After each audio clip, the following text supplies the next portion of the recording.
Bonjour à tous, aujourd'hui je vous retrouve pour vous parler d'un second tome d'une série que j'adore et j'adore. Donc il s'agit de la confrérie de la Dague Noire de J.R. Ward. Donc là c'est consacré à Rage, donc l'amant éternel.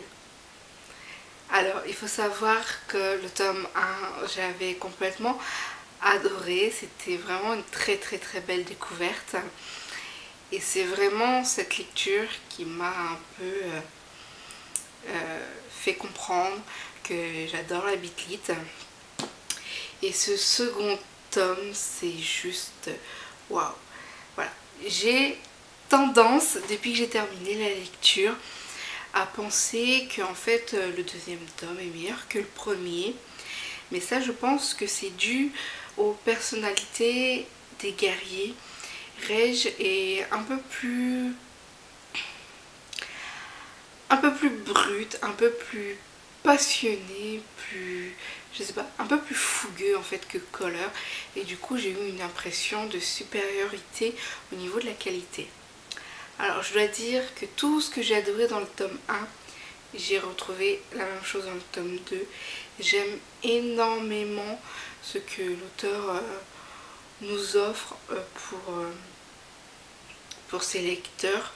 La confrérie est jusqu'ici ma saga favorite. Bien entendu, j'ai pas tout lu en matière de beat lit, je suis loin d'avoir tout lu, mais de ce que j'ai lu, la confrérie est largement en tête. Alors, dans le tome 1, j'ai mis beaucoup de choses, je vous renvoie à ma chronique écrite ou à la vidéo. Et dans ce second tome, ce que j'ai particulièrement adoré, c'est Rage et puis sa relation avec Marie. Je trouve que à eux deux, ils occupent largement l'espace. L'auteur nous a vraiment axé sur ce couple, sur cette romance.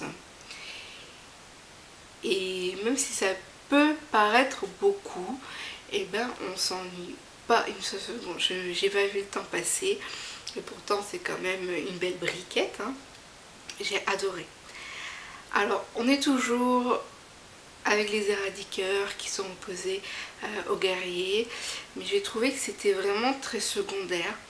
Bon, on les observe du coin de l'œil, on sait qu'ils sont là, ils se préparent pour un affrontement quelconque, mais dans ce tome 2, j'ai trouvé que c'était vraiment secondaire. On n'est pas axé sur ça, on est plus axé sur les personnages, donc le couple Rage-Marie, et aussi on a une vision un petit peu sur tous les autres guerriers et j'ai adoré. Donc, au niveau des personnages, pour moi c'est le point fort de ce tome. Il y a un autre personnage que j'ai adoré et c'est John. Alors là franchement c'est d'un point de vue personnel, c'est un personnage qui m'a beaucoup touchée. Nous avons des points communs. J'ai été très sensible à sa condition personnelle, à son vécu, à tout ce qu'il ressent, ce qu'il dégage. Donc je vais pas m'étendre dessus parce que j'ai pas envie de vous spoiler, même si c'est un petit détail, un film soit-il, c'est quand même un spoil. J'ai adoré ce personnage et j'espère vraiment qu'on va le retrouver plus tard. J'ai envie de voir son évolution, je pense que ça sera quelque chose. Outre Rage et Marie, vous savez que depuis le début, ou en tout cas je pense que vous devez le savoir, que depuis le début, donc depuis le tome avec Color, j'ai flashé sur Zadist. C'est le personnage qui a captivé mon intérêt et je sais pas pourquoi. Je suis subjuguée par cet homme et j'ai vraiment hâte de le découvrir. Et ce qui fait pour moi le charme de ce second tome, outre les personnages, c'est que l'auteur a le don en fait de nous narrer son histoire en fait, tout en donnant les cartes et les clés pour amener les autres tomes. et c'est juste génial. Donc j'ai qu'une envie, c'est de lire le tome 3 pour vraiment rencontrer Zadiste. Ça fait depuis le premier tome que j'attends que ça.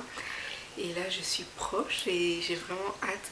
Donc pour moi c'est un très bon tome. J'aime ces personnages charismatiques. Ils ont du caractère. Ils donnent une impression d'autorité. Mais en fait il suffit de gratter un peu la surface et puis on a des hommes qui sont tendres, qui sont passionnés, qui sont aimants.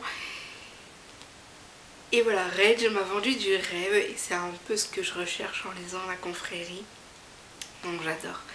Il y a un détail aussi que j'aime beaucoup, enfin, en tout cas c'est des impressions qui se dégagent de la série auxquelles je suis sensible. C'est que pour moi la confrérie, en fait j'aime cet aspect où ce sont des frères, ils sont unis à la vie, à la mort. Et on voit que ce sont des hommes qui sont prêts à tout, à déplacer des montagnes, à des sacrifices pour protéger les siens, donc ses compagnons d'armes. Et puis quand ils sont amoureux, c'est l'apothéose parce que ils sont capables de ça pour leurs compagnons. Alors pour leurs femmes, il faut multiplier le truc par 1000, quoi. Ils sont prêts à des sacrifices et j'aime vraiment cette unité, cette force, cette solidarité que moi je retrouve pas à l'heure actuelle dans la vie de tous les jours. Je trouve que les gens sont un peu chacun pour soi. J'ai vraiment aimé cet aspect du livre et j'aime beaucoup cet aspect tout court de la série. Et j'ai l'impression que plus on va avancer et plus c'est quelque chose qui va se renforcer. Voilà. Donc j'ai adoré tout simplement. Autant que le tome 1, c'est vraiment ma série chouchoute. Je peux que vous la recommander. Pour ma part, je ne trouve pas de défaut. Après, je sais, j'ai entendu dire que certaines personnes trouvent que c'est vulgaire. Alors, si vous ne connaissez pas La Confrérie de la Dagune Noire, c'est vrai qu'au premier abord, on peut penser que ce sont des brutes, que c'est vulgaire. Mais en fait, c'est leur personnage qui est comme ça. Ce sont des guerriers. Ils sont là pour combattre et ils ont un tel charisme, une telle force et puissance qu'on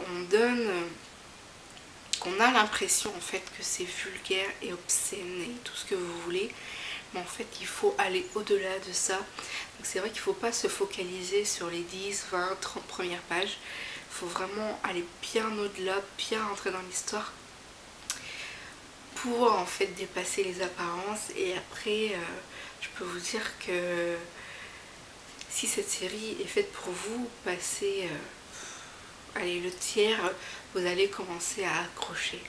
Voilà.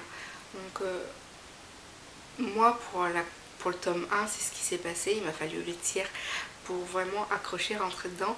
Là je suis rentrée dedans immédiatement parce que je sais ce qui m'attend. Je sais que chaque tome est pour un guerrier, je sais qu'il y aura des histoires d'amour et tout ce qui est lié à la confrérie, au guerrier. Donc je sais en un sens à quoi m'attendre. Donc c'est pour ça que j'aime autant, que j'accroche.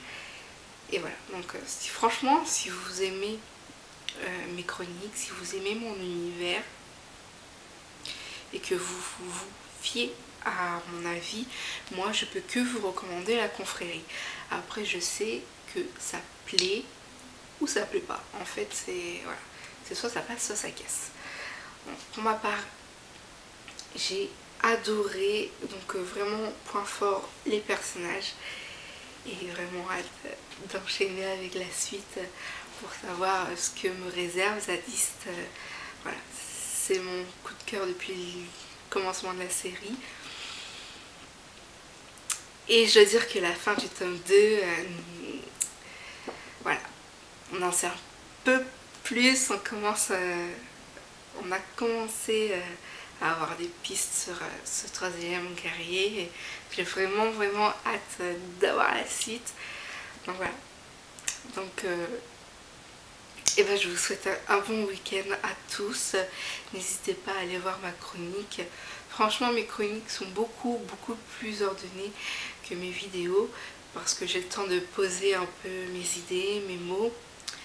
Voilà, donc les vidéos c'est vraiment fait limite à chaud, et puis voilà, j'essaye de vous faire passer en fait les émotions que j'ai ressenties. C'est pour ça que c'est un petit peu plus brouillon entre guillemets, donc voilà, je m'en excuse.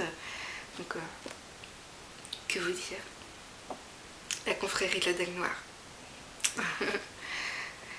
Je vous retrouve très vite pour de nouvelles vidéos, et puis passez un bon week-end, de belles lectures, et